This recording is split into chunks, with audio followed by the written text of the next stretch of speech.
Il y a aussi, lors des bombardements israéliens sur Gaza, une image qui a fait le tour du monde, vous l'avez sans doute vue, c'est cette fillette qui va chercher dans les décombres, dans les ruines, des livres scolaires. Que dit pour vous cette image ? Ça dit la volonté de la vie qui triomphe sur la mort à chaque fois dans une ville où les bombardements sont intensifs ou sont réguliers.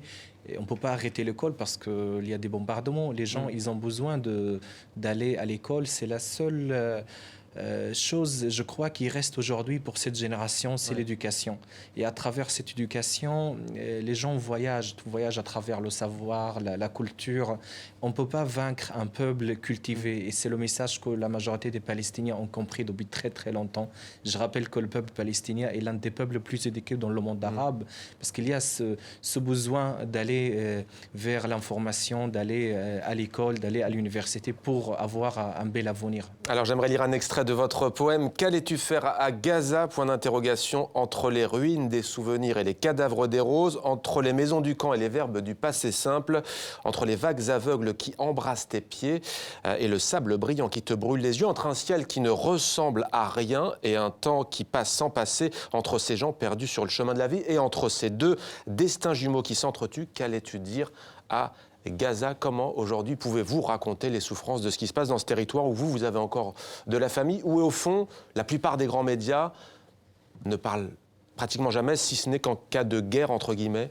Malheureusement, parce que Gaza, c'est pas seulement la guerre. Gaza, c'est 2 millions d'habitants qui vivent sur un territoire de 360 km². C'est la première densité dans le monde. Il y a des choses qui se passent à Gaza. C'est une grande ville où il y a beaucoup d'universités, il y a beaucoup de centres culturels. Et on parle de Gaza que quand il y a l'agression ou la guerre.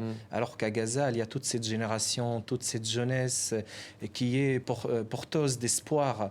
Et moi, j'aimerais changer ce regard vers Gaza que les gens portent malheureusement à travers les médias sur Gaza. C'est pour ça que j'essaye d'écrire. J'écris en français de la poésie, des nouvelles pour parler de Gaza autrement. Un mot peut-être, mardi, le 2 décembre, les députés français vont se prononcer à l'Assemblée nationale sur la reconnaissance ou non d'un État de Palestine indépendant. Certains pays l'ont déjà fait. Le Parlement britannique, la Suède l'a fait au niveau étatique. Comment accueillez-vous cette initiative ?